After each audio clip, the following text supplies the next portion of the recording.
Bueno, pues sin más quisiera dar paso al panel 2.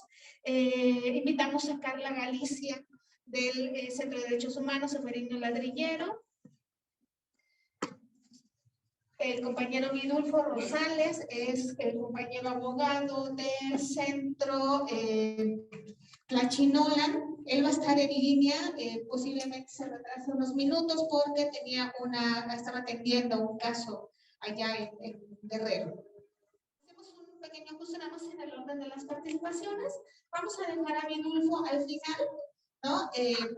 Por esta atención que él tiene y también porque nos han pedido prestar nuestra pantalla. Entonces, estamos sin pantalla. Pero bueno, estas son las cuestiones de la vida moderna, de un evento híbrido que, bueno, ahí pasa de todo, ¿no? Es parte de estas nuevas dinámicas. Y pues nada más, sin más, bueno, tenemos a los compañeros del código también que van a participar y pues Araceli nos va a hacer el favor, Araceli Olivo del IJPP, de seguir con la moderación de esta mesa. Muchísimas gracias. Gracias, Sara. Pues bienvenida Carla, bienvenido José Juan y Vidulfo, que en unos momentos más nos va a acompañar. Aquí yo les quiero pedir una dinámica un poquito distinta. Si pueden ustedes, por favor, cuando tomen la palabra, y vamos a empezar contigo, Carla, pues contar un poquito sobre ti, tu trayectoria, el papel que hace también la organización, el Centro de Derechos Humanos Seferino Ladrillero.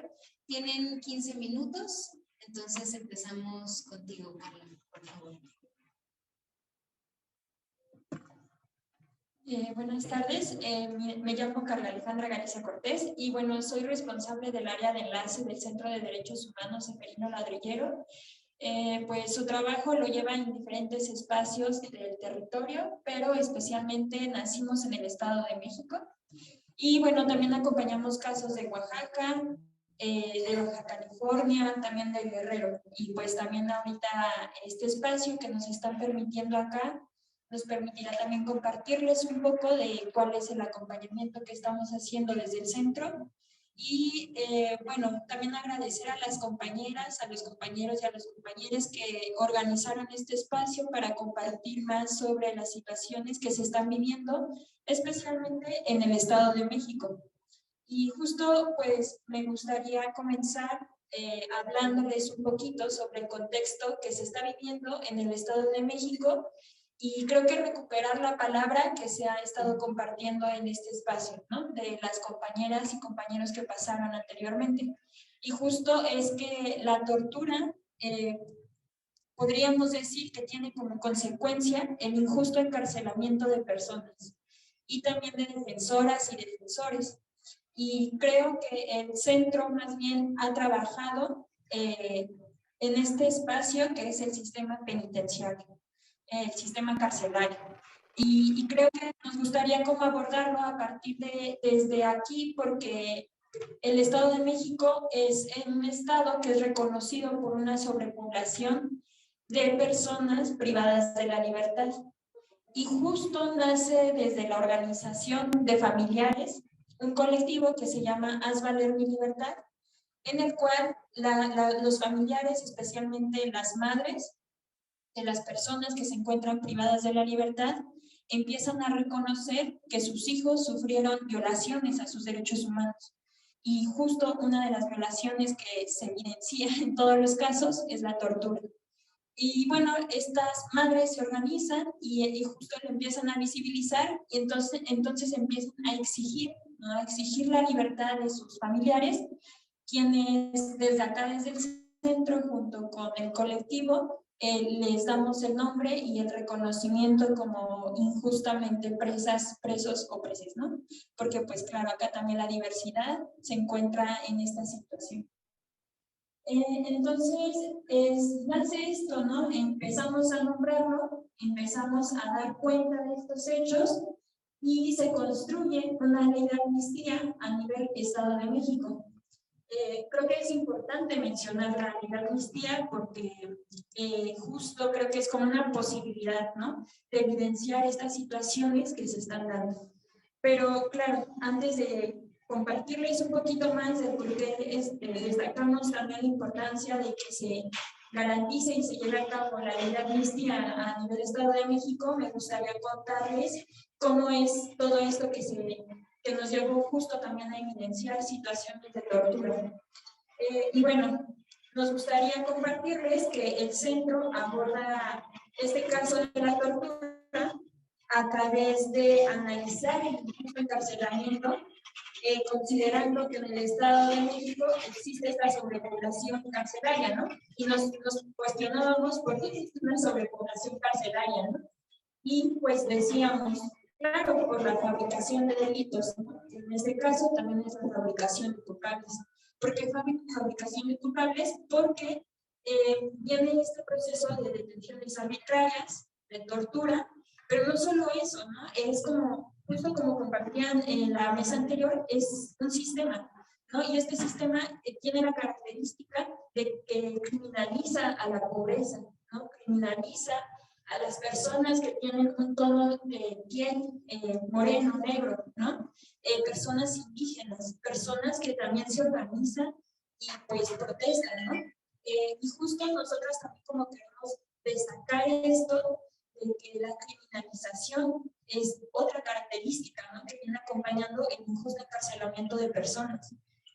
Y bueno, con ello también en la fabricación de culpables, pues viene esta cuestión de la tortura, ¿no? Está totalmente relacionado porque cuando se comete una tortura, pues la finalidad es de que las personas defensoras o defensores los obligan a que se declaren culpables o igual los obligan a firmar una hoja en blanco, ¿no?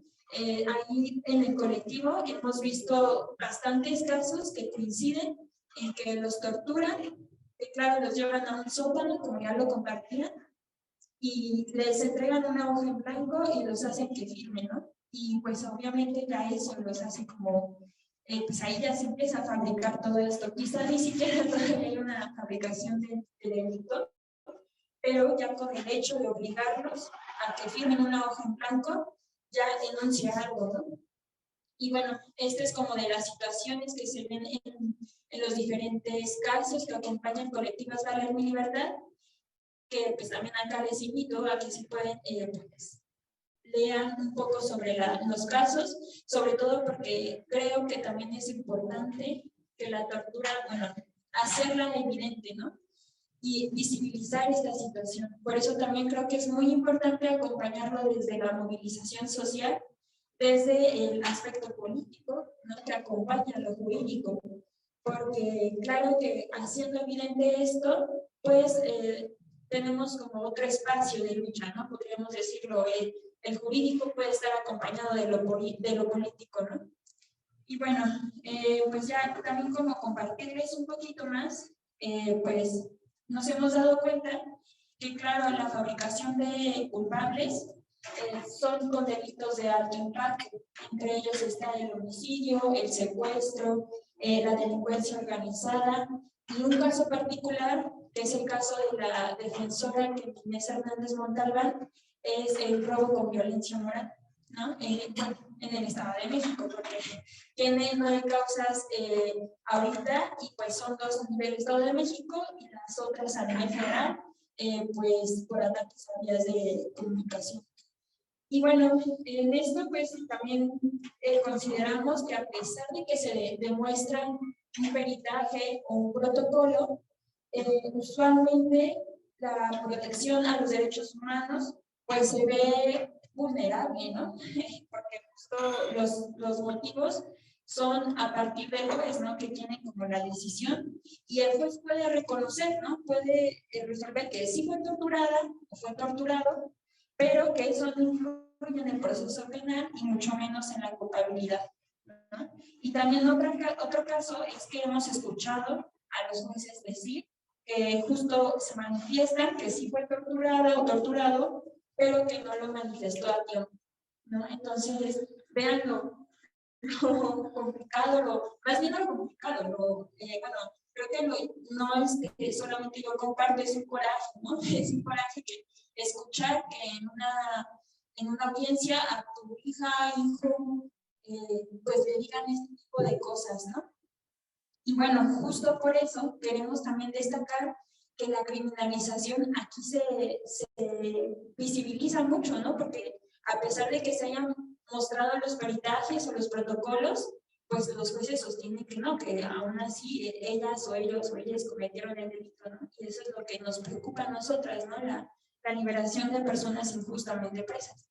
De hecho, les voy a compartir como bueno, algo que nos compartieron los familiares, una anécdota, ¿no? Por decirlo así, una experiencia, una vivencia, y bueno, así lo menciona, ¿no? Cuando llegó al penal se había comprobado que había sufrido tortura y lo único que le ofrecieron fue paracetamol, pero ni siquiera eso había en el centro preventivo. Eso sucedió en Almoloya. Y bueno, justo esto lo destacamos porque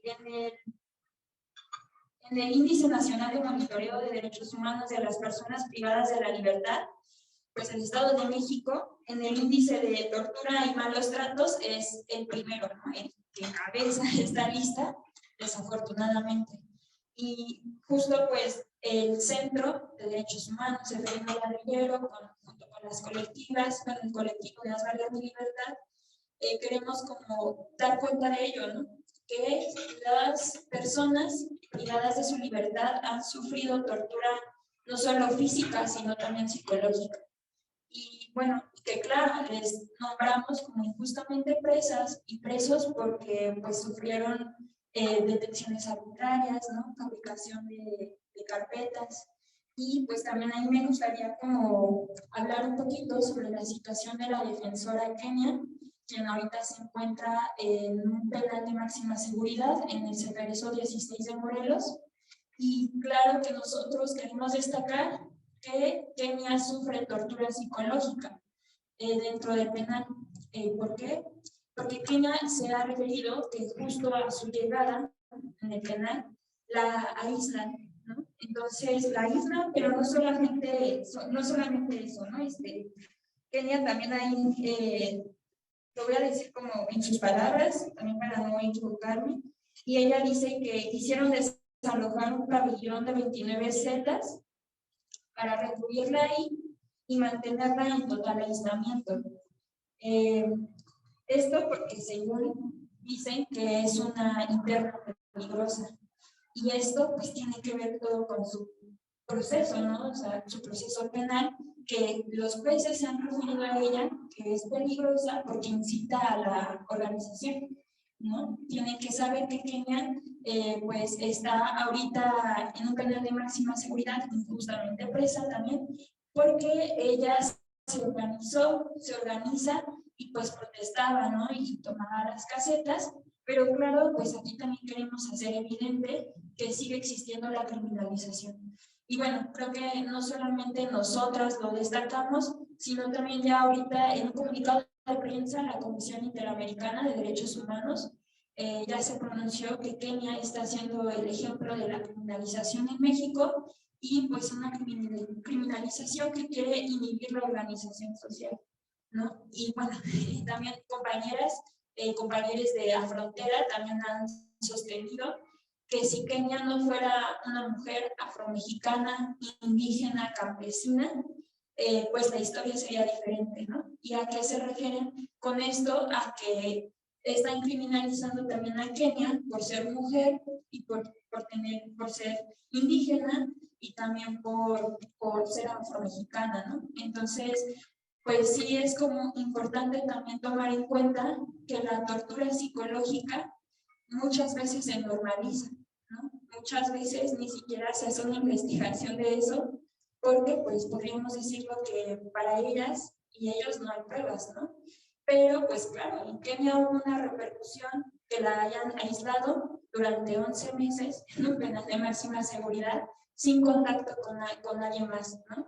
Y aparte ahorita también le están dando como pues comida que no es para pues digna, ¿no? De consumir, también el agua, entonces también creo que es importante que tomemos en cuenta qué está pasando dentro del sistema carcelario, ¿no? Y también me gustaría como destacar algo que justo muchos se refieren como el sistema penitenciario por penitencias, ¿no? Por castigos, y desde ahí lo hemos normalizado, ¿no? Como de, se portó mal o es una interna de máxima peligrosidad, pues hay que castigarla, ¿no? Pero pues eso también es tortura. Y bueno, pues ya como para ir cerrando un poco, y pues sí como creemos que tenemos la esperanza de que el trabajo colectivo, también el comunitario, pues abre otras alternativas, ¿no? Y creo que lo importante acá en el Estado de México, y por lo cual se está resistiendo y luchando, es a través de la ley de amnistía, ¿no? De hecho, ya una compañera fue liberada, que se llama Silvia Salazar, y bueno, también ella pues sufrió de tortura, ¿no? Pero también queremos destacar que la ley de amnistía sirve para eso, ¿no?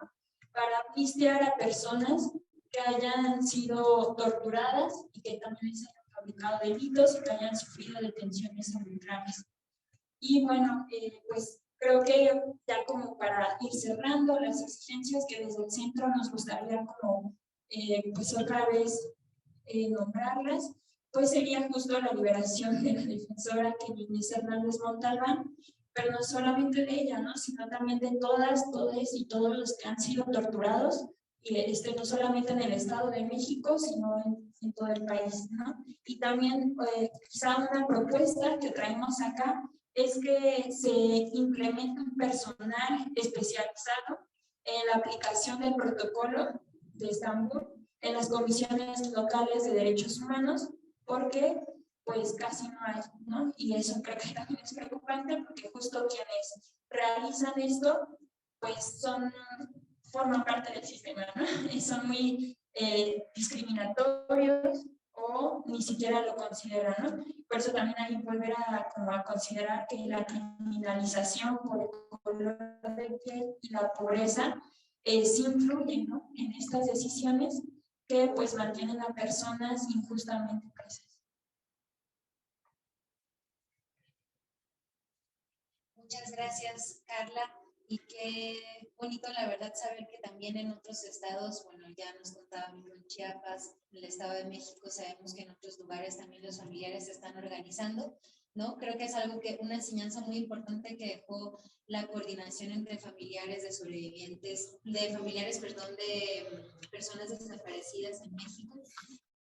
Cómo lograron articularse, y la tortura, que es algo que parece que debe vivirse en solitario, ¿no? Y que las familias habían permanecido un poco como replegadas en lo penal, ahora estén también pues exigiendo el alto a la tortura, la liberación de las y los sobrevivientes. Muchas gracias. Bueno, desde el Instituto de Justicia Procesal Penal se ha hecho un trabajo ya por más de 10 años en temas relacionados con la observación de medidas cautelares y todos los servicios previos a juicio. De hecho, es quienes fundaron la organización también propusieron las unidades de medidas cautelares como parte de estos servicios previos al juicio. Y uno de los objetivos principales del instituto tiene que ver con la lucha en contra de la prisión preventiva automática, oficiosa, excesiva, arbitraria, como le queramos llamar. Por supuesto que estamos a favor de que se impongan más bien otras medidas cautelares y que se priorice la aplicación de otras medidas cautelares más allá de la prisión, alternas a la prisión. Y desde hace varios años también el instituto ha tenido un trabajo importante relacionado con la lucha contra la tortura. El instituto coordina la red de defensoras y defensores democráticos contra la tortura, que es una red de litigantes independientes y también litigantes de organizaciones de la sociedad civil de base, o sea, locales. Y el objetivo de esta red pues es un fortalecimiento continuo, conjunto, para una defensa penal efectiva. Trabajamos también muchos temas de adolescentes, medidas cautelares que se ponen a adolescentes, y ahora estamos iniciando un trabajo importante también sobre la tortura contra personas adolescentes, que también ha estado muy visibilizada en nuestro país. Vidulfo ya nos escucha, ya está en línea. Entonces, Vidulfo, bienvenido a este segundo panel de este foro sobre los avances y retos en la investigación del delito de tortura en México. Queremos pedirte, por favor, si puedes presentarte, contarnos un poco sobre tu trayectoria y la trayectoria del Centro de Derechos Humanos de la Montaña Tlachinolan en Guerrero, por favor. Gracias, gracias Sara, gracias a los compañeros de Código DH. No sé si me están escuchando. Bueno, gracias. Sí, te estamos escuchando. Perfecto, gracias por la invitación. Pues voy a hablar un poquito de la tortura en Guerrero, ¿verdad? Cómo ha venido pues ocurriendo esta práctica en nuestro estado. Miren, aquí en Guerrero es una práctica generalizada, pero particular, era muy clara en los años 60, 70, cuando surgieron los movimientos sociales en Guerrero.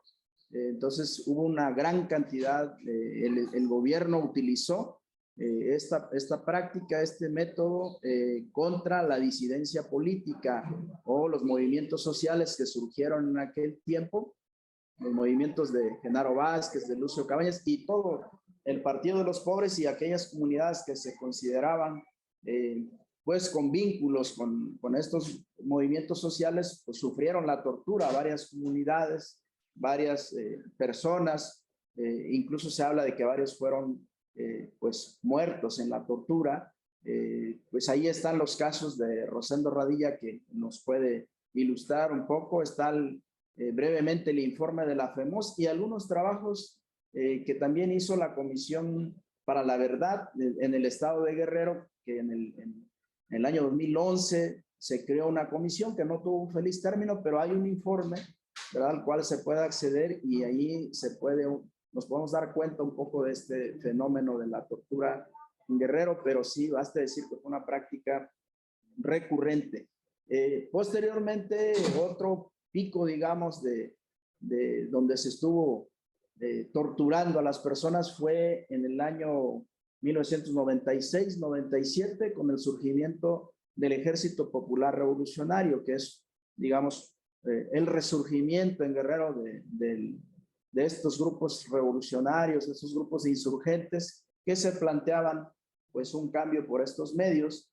Y entonces de nueva cuenta el ejército, la policía habrían de recurrir a este método para investigar, para saber dónde estaban ubicados los campamentos de la guerrilla, quiénes formaban partes, cuáles eran las redes de apoyo. Ahí Tlachinolan tiene documentado más o menos como unos 7 casos en ese tiempo.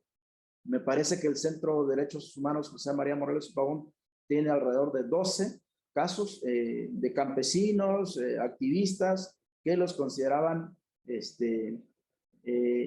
parte, pues, o con vínculos con estos movimientos.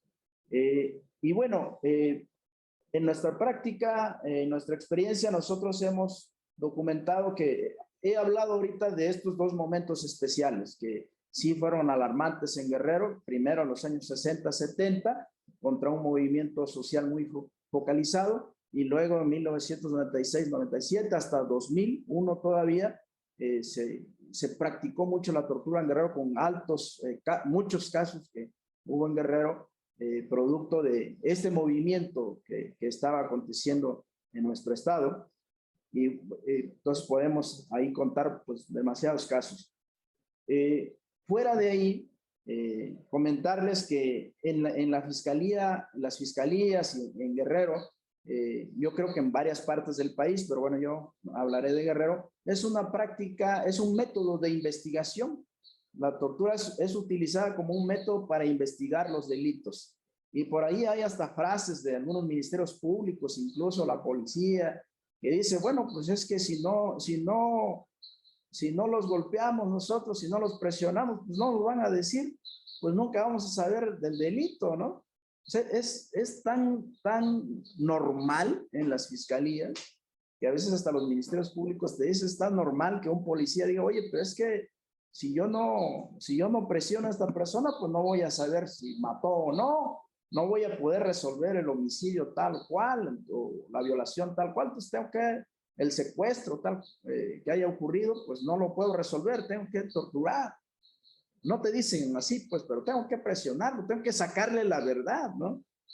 Entonces, eso nos da cuenta, pues, que es una práctica, es un método de investigación. Miren, nosotros aquí tenemos documentados del 2011 a la fecha unos 7, 8 casos de tortura que se dan en esta práctica cotidiana, que no los estamos enfocando en estos dos momentos históricos que yo he hablado, sino que son casos que se han dado, digamos, en la práctica común y podemos ver ahí cómo la Fiscalía recurre, pues, a estos métodos. El primer caso que tenemos es los que voy a resaltar tres, ¿verdad? Hay uno que tiene que ver con estudiantes de Ayotzinapa en el año 2011. En el año 2011 ellos hacían una protesta, fueron asesinados 2 estudiantes en la autopista del Sol y fueron detenidos 9 estudiantes. 8 fueron torturados de manera conjunta y un estudiante se les separó. Entonces, ahí pudimos ver nosotros la práctica muy fuerte de la tortura. Y se iniciaron 2 carpetas de investigación. Referirles que a la fecha, esas carpetas de investigación no han sido judicializadas, no presentan los más mínimos avances. Entonces, ahí están, no sé si están archivadas. Hemos tenido el infortunio que también los jóvenes ya ahora son profesores, y bueno, ya no han querido también ellos impulsar las carpetas de investigación, antes averiguaciones previas. Entonces, pero se supone que bueno, no se supone, este delito es de oficio, tiene la obligación, la autoridad de investigarlo, más allá de que la víctima quiera o no quiera, pues están los tratados internacionales y obligan a la autoridad a hacer una investigación de oficio, pero esto pues obviamente no acontece. El otro caso que tenemos es de los compañeros del SECOP. Ellos fueron detenidos en el año 2018 y 8 de ellos sufrieron torturas. Y serían 9, pero 8, digamos, de los detenidos en un grupo fueron torturados y aparte Marco Antonio Suástegui Muñoz, que es el dirigente, recibió pues una tortura él solo, ¿va? Entonces por eso ahí son 2 quejas que tenemos,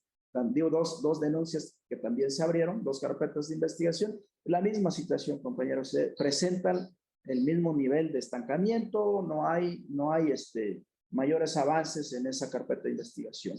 El otro caso que tenemos nosotros es de una persona que se llama Raúl Sánchez Ajís. De manera velada me parece que esta persona la relacionan con ser miembro de un grupo guerrillero, del ERPI, me parece, o de alguno de estos grupos, y que habría estado implicado en un secuestro. Entonces, él fue muy fuertemente torturado. Estoy hablando de un caso del año 2019. Ahí se inició una queja, porque era muy fuerte, es una persona con poder económico aquí en la región, la que había sido objeto de secuestro. Entonces, los familiares no quisieron denunciar, pero sí se puso una queja y esa queja derivó en una recomendación. Y la recomendación, obviamente, dentro de sus puntos, ordena que se inicie una denuncia por estos hechos. Es la fecha que la Fiscalía no ha iniciado la denuncia por estos hechos. Otro tema que quisiera comentar es los esfuerzos de la Fiscalía en Guerrero. ¿Qué está haciendo la Fiscalía para esto? Miren, no tengo los datos precisos porque hay como mucho hermetismo en este tema, pero me comprometo a que el día de mañana o pasado mañana estemos mandando ahí a través de Sara y aquí a través de la compañera que salen los datos más precisos. Ya los vamos a obtener en estos días. Pero por ahora decirles que de manera, de lo que yo he comentado con gente de la Fiscalía, del General del Estado, me refieren ellos que hay un problema en la Fiscalía. A pesar de que nosotros desde el 2014 ya tenemos una ley estatal para investigar la tortura, y obviamente está la ley general, lo que nos refieren es que el grueso de las denuncias, en una aproximación hay alrededor de 100 denuncias de hechos de tortura. Sin embargo, las denuncias se abren, o las carpetas de investigación se abren como denuncia de hechos. No se tipifica tal cual como tortura y lo que nos refieren ellos es que el objetivo obviamente es, ¿verdad?, que probablemente muchas de las veces la víctima ya no quiere proseguir con la denuncia.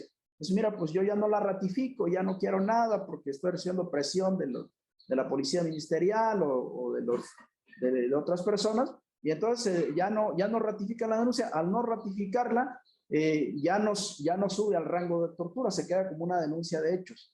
Entonces, si nosotros vamos a encontrar en la Fiscalía General del Estado de Guerrero muy pocas denuncias, prácticamente estamos hablando de unas 10 denuncias de tortura que tenemos al día de hoy, del 2011 a la fecha, unas 10 denuncias de tortura.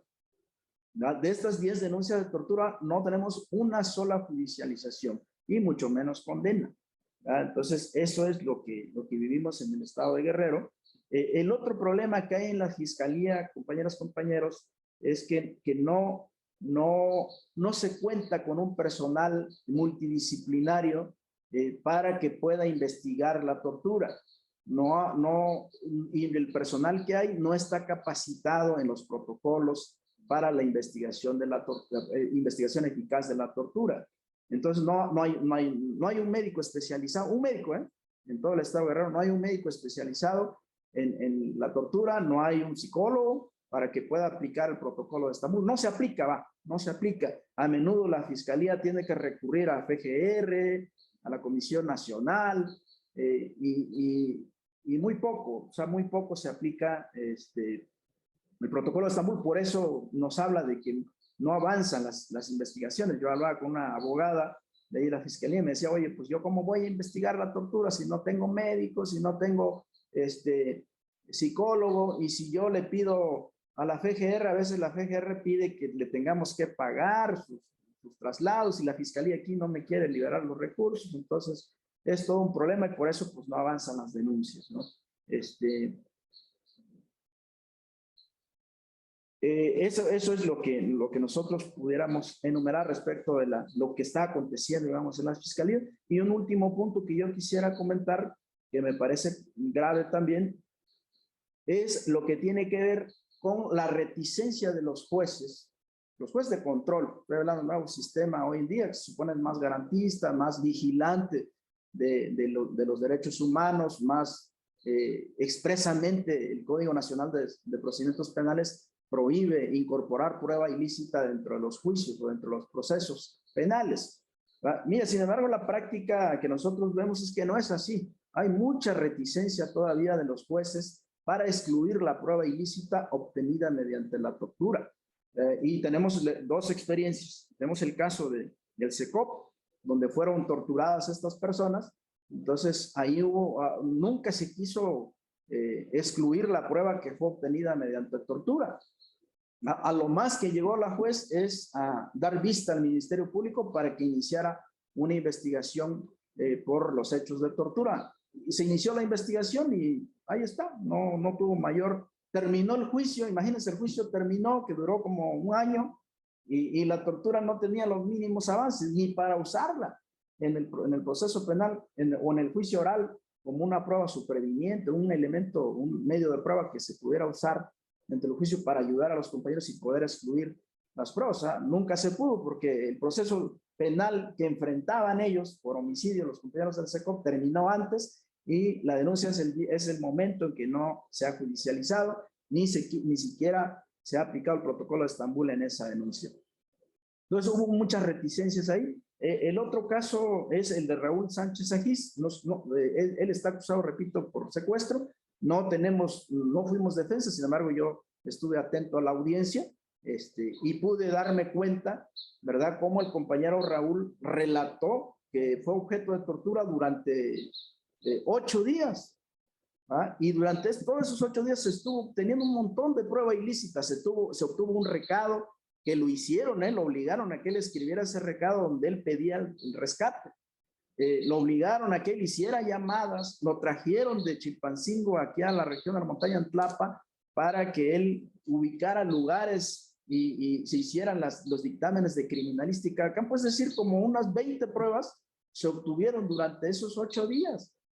Entonces, el defensor de oficio ahí trató de enumerar que esas pruebas se tendrían que excluir, pero hicieron oídos sordos. Simplemente, miren, hay varios argumentos de los jueces. Luego los jueces dicen, los jueces de control, y ahí deberíamos tener cuidado en las organizaciones para ver cómo vamos puliendo ahí esos argumentos, porque lo que se está diciendo ahora es que contra la exclusión de la prueba ilícita hay excepciones. Es decir, no toda la prueba ilícita se puede excluir. Hay prueba ilícita, dicen los jueces, que sí se puede validar en juicio, ¿no? Y una de esas excepciones para considerar una prueba ilícita en juicio es la teoría de la prueba independiente, dice. Entonces, si la tortura no está relacionada con los hechos, es decir, a ti te torturaron, pero por ejemplo tú no emitiste una confesión. Entonces, si no emitiste una confesión, aunque te hayan torturado, pues no podemos, eso no tiene nada que ver con el proceso. Entonces yo juez, lo que voy a hacer es decir que inicien una investigación por la tortura, pero esa tortura fue independiente a las pruebas que se obtuvieron. O sea, las pruebas se obtuvieron de manera ilícita, entonces hay independencia. Y otras excepciones más complicadas que hay, ¿no? El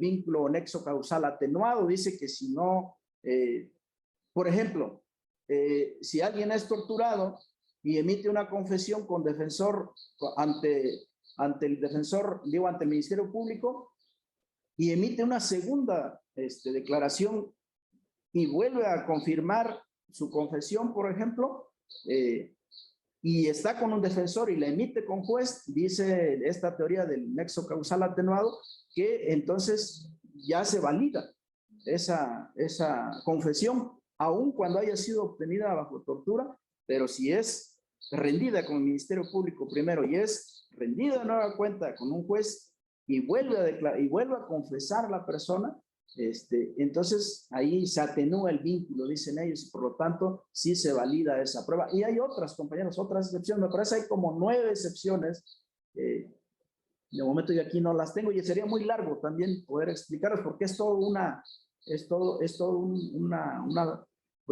teoría eso, y miren, eso es algo, estas excepciones vienen del derecho de Estados Unidos, ¿no? Viene del derecho de Estados Unidos y se está extrapolando aquí. Ahí hay algunos críticos que dicen, bueno, el contexto de tortura que se vive, el contexto mexicano es distinto al de Estados Unidos. O sea, no podemos poner una teoría ya que funciona en Estados Unidos y extrapolarla al caso mexicano, porque aquí en el caso mexicano el contexto de tortura es generalizada. Bueno, ya lo dijo el relator la última vez que vino, Juan Méndez, cuáles son las circunstancias, ¿verdad?, que prevalecen en nuestro país de la tortura de manera generalizada. Y ahorita aquí nosotros lo hemos estado comentando y seguramente ya los compañeros antes lo han dicho, ¿verdad? ¿Cómo es este fenómeno, este lastre de la tortura en nuestro país? Y entonces sí es lamentable que se usen, ¿verdad?, figuras jurídicas que no corresponden a la realidad de México, pero eso está ocurriendo. Yo con eso ahí cerraría. Gracias. Muchas gracias, Vidulfo, por compartir las experiencias en Guerrero, y creo que tocas temas que yo veía aquí en la mesa asintiendo. Sí, eso, exacto, eso es lo que hacen las juezas y jueces. Y además, yo antes de darle ya la palabra a Candelaria Castellanos y a José Juan Julián de Código de H, pues reiterar que en la Ley General para Prevenir, Investigar y Sancionar la Tortura no quedaron esas excepciones. O sea, que si los jueces y las juezas las traen para intentar convalidar pruebas ilícitas, pues eso es un actuar, es ilícito de parte de las autoridades jurisdiccionales, porque la ley no permite excepciones. De hecho, es algo que estuvo en discusión mientras se trabajaba la ley. Había todo un grupo que quería que justo se plantearan por lo menos 3 excepciones, 2 de las que ya mencionó Vidulfo, y no quedaron en la ley. Es el artículo 50. No hay excepciones para la exclusión de prueba ilícita. Muchas gracias por poner el tema sobre la mesa. Y paso la palabra a Candelaria Castellanos de Código de H, quien va a compartir el uso de la voz junto con José Juan. Hola, buenas tardes a todas, a todos. a todos. Mi nombre es Candelaria Castellanos, me dicen Candy, y soy parte del área jurídica de Código DH. Y bueno, ahorita les vamos a platicar un poquito de, pues como de la información que tenemos con relación a este tema de la tortura aquí en Oaxaca. Y voy a empezar como platicándoles que, pues a partir de la visita del maestro Juan Méndez en el 2014, donde él le hace una recomendación al Estado mexicano de justo de tener esta ley general. Esta ley general, pues sabemos que se aprobó en el 2017, es la Ley General para Prevenir, Investigar y Sancionar la Tortura. También dentro de esa misma ley, los objetivos que tiene es poder que las 32 entidades federativas puedan estar armonizadas con esta ley, ¿no? Cosa que no ha sucedido así. Y dentro de los demás objetivos que tiene la propia ley, pues es prevenir, investigar y sancionar la tortura en México, ¿no? Y bueno, eso es como a grandes rasgos. En Oaxaca, la tortura pues se ha manifestado de diferentes maneras, ¿no? Sabemos que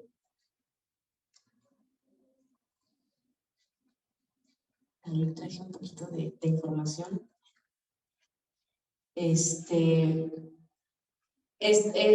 a partir de esta visita de Juan Méndez, del maestro Juan Méndez, es que se inicia con la ley general.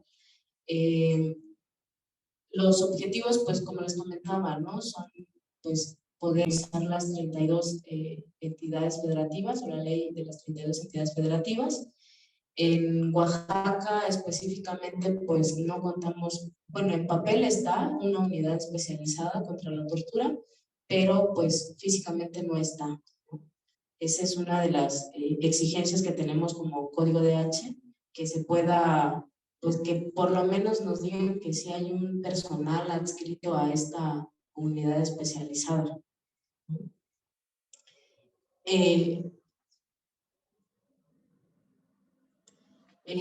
En Código DH se ha podido documentar bastante información con referente a la tortura. Ahí tenemos varios documentos que están en la página de Código. Uno de ellos, que es de donde obtuve la mención de estas diapositivas, es el informe de avances en la implementación contra la tortura. Al final de las diapositivas vienen los links de donde saqué la información y pues dentro del interés de Código DH o del trabajo que tenemos con Código DH, pues es justamente que se pueda aplicar bien la ley general, ¿no? Pero no podemos exigirla si no tenemos a nivel estatal pues esta unidad, ¿no? Primeramente, y segundo, pues el desconocimiento de qué es cuando estamos frente a un acto de tortura, y creo que es un desconocimiento social, tanto para los servidores públicos y para las personas o las instituciones encargadas de justicia, ¿no? Creo que si ellos no tienen el conocimiento de qué es tortura, cuándo es tortura, pues también estamos mal al poder exigir como código que se pueda aplicar la ley, ¿no? Y bueno, también dentro de la ley, en el artículo 70, si no mal recuerdo, viene que esta ley da la facultad a la Fiscalía General de la República para que pueda publicar un programa nacional de prevención contra la tortura, el cual hasta la fecha no ha sido publicado. Unos meses pasados estuvimos en Ciudad de México, donde decían que ya se iba a publicar ese programa, que iba a ser antes del 26 de junio, que no se publicó, donde pues se le hicieron observaciones a este programa, que tenía varios errores. Uno de ellos que para mí como parte de la comunidad LGBT y como persona no binaria es que no se incluye justo a las personas de la comunidad LGBT, ninguna ley, ningún documento que avale o que garantice los derechos de la comunidad LGBT. Para mí, en la manera personal, es como una exigencia del programa. Y que pues creo que nada más pareciera ser que la tortura es solamente de un sector, ¿no? Pero creo que la tortura nos afecta a todos, afecta a la sociedad, afecta pues a la economía inclusive, ¿no? Ahorita comentábamos con la compañera Carla que la tortura aquí en Oaxaca está, y lo que decía Diana, es que está muy normalizada, ¿no? Que creemos que la tortura es un acto de castigo, que si yo me porté mal, pues si me llevan a la cárcel, pues es justo, ¿no? Lo que tienen que hacer. Quienes hemos sido víctimas de esta violencia, la tortura, sabemos que pues desde el momento en el que te detienen arbitrariamente, pues ya empieza la tortura, ¿no? Y de ahí en adelante, pues se siguen desarrollando todo este tipo de acciones y violencias. Bueno, de acuerdo a una información que nos proporcionó la CNDH, a partir de este informe que se hizo en el 2019, que está en la página de Código DH, se menciona que Oaxaca, en el caso particular de Oaxaca, el grado de impunidad es mayor, ¿no? Sobre todas las entidades federativas, con un alta de 71.63%. Estos casos no son denunciados, por lo tanto existe un 93.3% de impunidad, ¿no? También con datos de la encuesta nacional de población privada, que se hizo en el 2016, bueno, las detenciones arbitrarias que se manejan en Oaxaca están por encima de la nacional, de la media nacional, que es en Oaxaca del 21.5% y la nacional 20.3%. Y bueno, también en Oaxaca se han presentado varios actos y hechos de tortura en contra de diferentes, creo que se ha llevado más en cuestiones por manifestaciones. Esa foto, quiero mencionarla, que es tomada del hecho suscitado en Nochixtlán. Es la detención que le hacen a compañeros detenidos en Nochixtlán, que fueron torturados en el 2016. Y que pues en esa ocasión fueron cerca de 30 personas heridas, al menos 8 personas asesinadas, y fue un hecho o un resultado de un operativo que le llamaron Operativo Liberación de Vías de Comunicación en Oaxaca. Esto se suscitó en Nochixtlán el 19 de junio del 2016. Pero antes a este hecho, pues obviamente conocemos, no sé si recuerdan, la manifestación del APO el 25 de noviembre del 2006. En este conflicto hubo 139 detenciones realizadas con tortura. Y bueno, así podríamos seguir mencionando varios actos donde se ha manifestado la tortura. En el 2019, un dato que no está y no va a estar en documentación, creo, es una represión que le hicieron policías municipales a un tianguis autogestivo y disidente aquí en la ciudad de Oaxaca, donde reprimieron y golpearon a compañeros de la comunidad LGBT, a comunidad trans, a personas indígenas, personas madres con niños. Esto se suscitó atrás de la biblioteca pública, si no ando mal con el dato de la ubicación.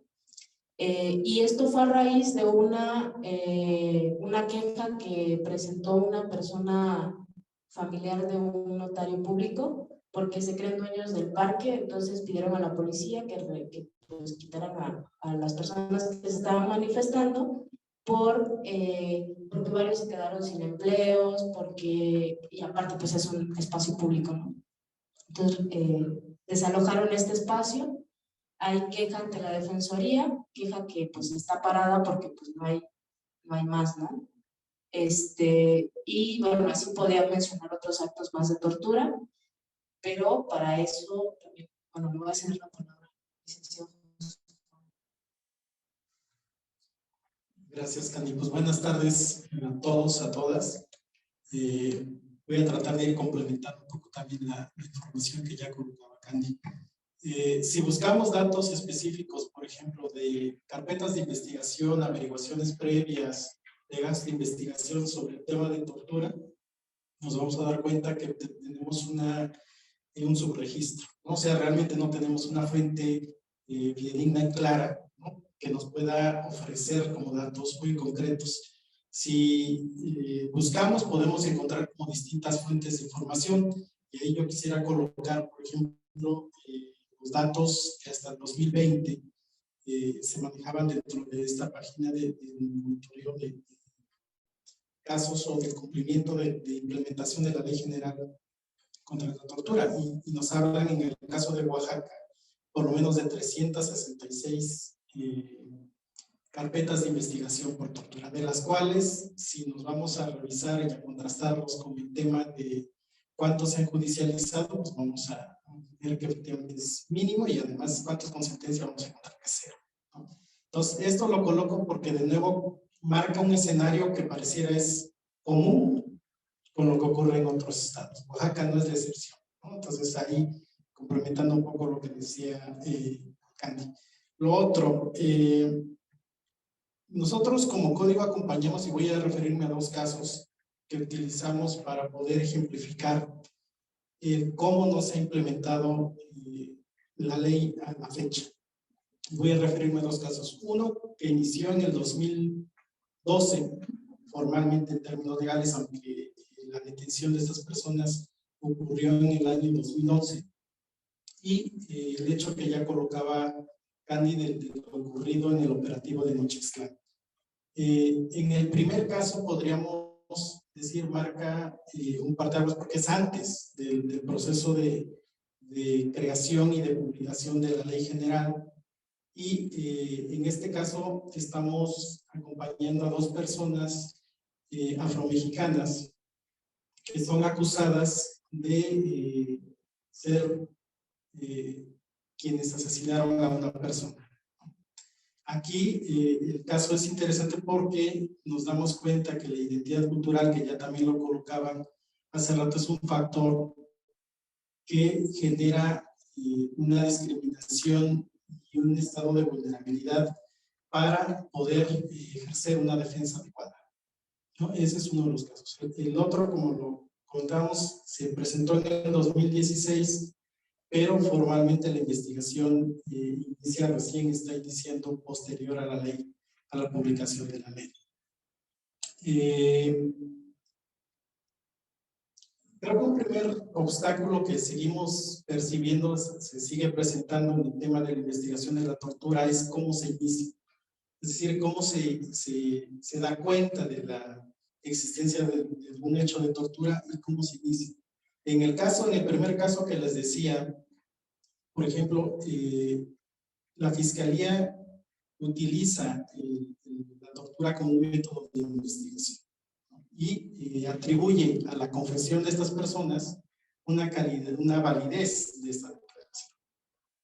A pesar de que el hecho es del conocimiento después de que se judicializa del juez, en este caso, hablando de Oaxaca, de un juez de primera instancia, el juez de primera instancia no advierte ni decide como dar vista, a pesar de que hay un señalamiento de probable hecho de tortura. No transcurren del 2012 al 2016, 4 años, para entonces dar vista al Ministerio Público y el Ministerio Público iniciar con el proceso de investigación. Ahí nos encontramos con una primera dificultad porque no existía una instancia, entre comillas, con una especialización para investigar precisamente el hecho de tortura. Y en Oaxaca es muy común porque ocurre que esto también ya señalaban hace rato, quien investiga es una unidad interna de combate a la corrupción.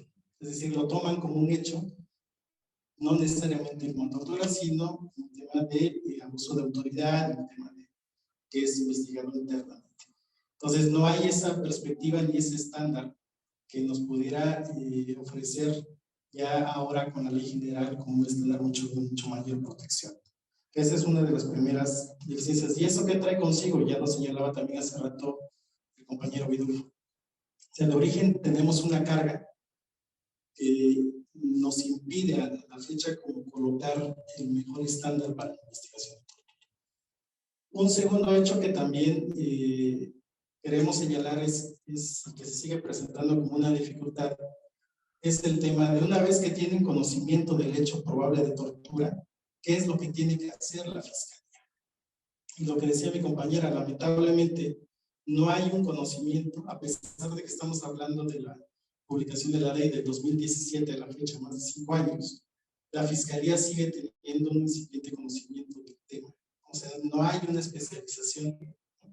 Entonces, eso es algo también que se sigue repitiendo y lamentablemente, a pesar de que hay esfuerzos por generar procesos de capacitación, procesos de implementación de protocolos, lamentablemente la Fiscalía no garantiza ni con la permanencia del personal ni con la especialización del personal una aplicación práctica realmente con conocimiento, ¿no? Entonces ahí tenemos una dificultad que creo que la ley, a pesar de que existe, no garantiza en sí misma que la propia Fiscalía cuente con esa capacidad.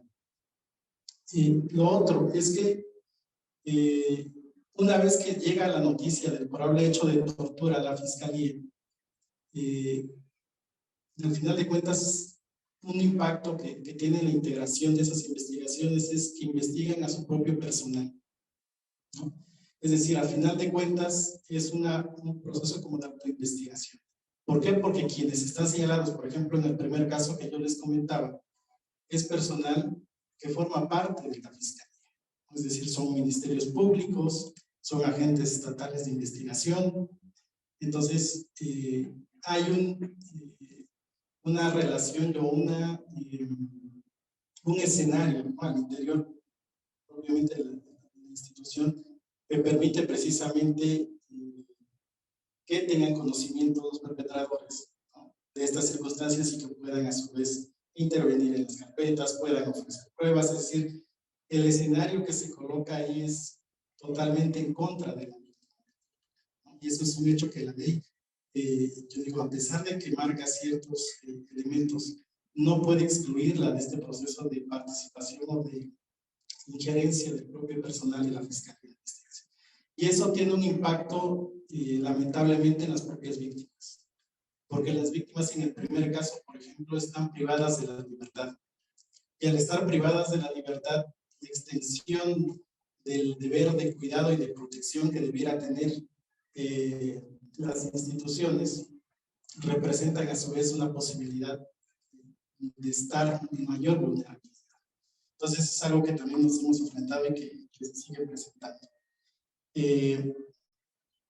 Lo otro, el tema de exclusión de los datos de prueba que comentaba Vidulfo, creo que ese es un tema de verdad en el cual yo llamaría que nos concentráramos para seguir conociendo. ¿Por qué? Porque la Fiscalía, en lugar de profesionalizarse en cuanto a la investigación, se está profesionalizando, igual que el Poder Judicial, en excluir precisamente la investigación de tortura, ¿no? Y en el primer caso que les comentaba de las 2 personas afromexicanas, a pesar de que se obtuvo su confesión por tortura y que se ofrecieron peritajes independientes, el juez no está en la apertura de poder tomarlo como un dato, un medio de prueba obtenido de manera ilícita.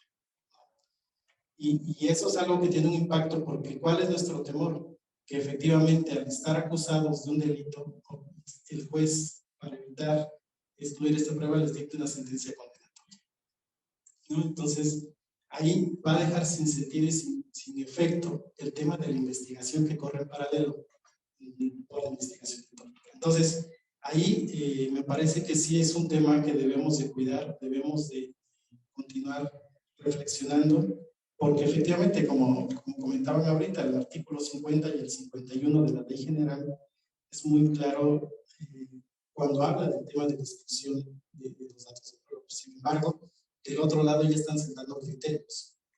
Y lamentablemente a veces los criterios que se van definiendo, el Poder Judicial los adopta como si fueran ya parte de la normatividad o parte de la jurisprudencia cuando no es así. Entonces ahí tenemos un escenario que me parece que sí tenemos que seguir trabajando. Y bueno, con esto termino. Sé que el tiempo es muy breve, pero felicito que estén aquí instituciones educativas, instituciones académicas, porque me parece que el debate está en razón de cómo contribuimos todos a la erradicación de la tortura, ¿no? Y lamentable que no esté la Fiscalía del Estado o otras instituciones, porque esta es una idea de hacer una lucha en común. No estamos unos en contra de otros, sino más bien estamos en contra de que la tortura siga prevaleciendo. Y ojalá, de verdad, podamos seguir generando estos espacios, debates académicos, debates al interior de las instituciones, y podamos seguir avanzando en definir en común que esto es una lucha de todos y todas para erradicar este tipo de prácticas y combatir totalmente la impunidad. Muchas gracias. Muchas gracias a Candelaria y a José Juan por lo que comparten de su experiencia aquí en Oaxaca. Como estamos un poquito sobre el tiempo, quisiera que pasáramos a la ronda de preguntas, comentarios. Bien, perfecto. Pues creo que con esto podemos ir cerrando este segundo panel. Muchísimas gracias a Vidulfo desde Guerrero, a Carla por venir del Estado de México, a Candelaria y a José Juan de aquí de Oaxaca. Creo que da para seguir discutiendo más acerca del protocolo de Estambul, su actualización. Ojalá que nos dé oportunidad de volver a encontrarnos porque hay muchos temas nuevos, entre ellos el reconocimiento de que hace falta una perspectiva en torno a la diversidad sexual, la pluriculturalidad, a la violencia sexual. En fin. Entonces, pues con esto cerramos.